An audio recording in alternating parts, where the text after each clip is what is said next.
नमस्कार, माझं नाव श्रीकांत यशवंत दिवरे, पोलीस अधीक्षक, धुळे जिल्हा।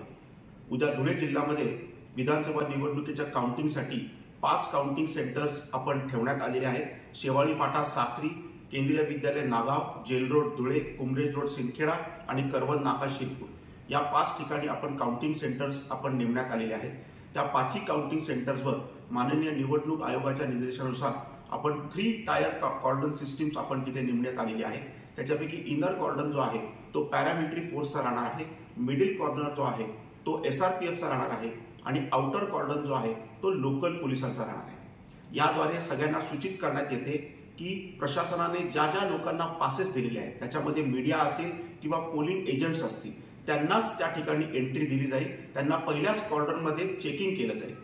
आपल्याला हेही कळवण्यात येतं की काउंटिंग सेंटरच्या आतमध्ये कोणताही मोबाईल फोन नेणे अलाउड नाहीये। त्याच्यामुळे मोबाईल फोन, कुठलेही मॅच बॉक्स, लाइटर अथवा धार्मिक विधीचे सामान, हातोडा इत्यादी कोणत्याही परिस्थितीमध्ये आपल्याला अलाउड केलं जाणार नाही आणि आपण ते आणू देखील नाही।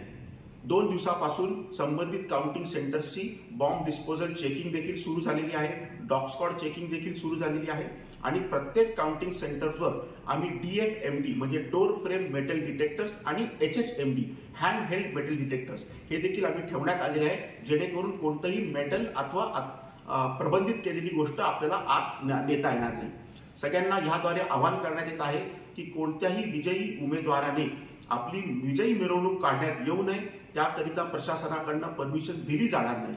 त्याच्यामुळे सगळ्यांना अशी एक विनंती होता, सूचना करण्यात येते की कोणत्याही प्रकारे अननेसेसरी घोषणा देणे, जे उमेदवार हारले आहेत त्यांच्या घरावर काहीतरी गटबाजी करून मुद्दामून लॉ ऑर्डरचा प्रश्न निर्माण करणे, अशा कोणत्याही भानगडीमध्ये आपण पडू नये। त्याच्यावर अतिशय सक्तपणाने कायदेशीर कारवाई केली जाईल याची सगळ्यांनी नोंद घ्यावी। धन्यवाद।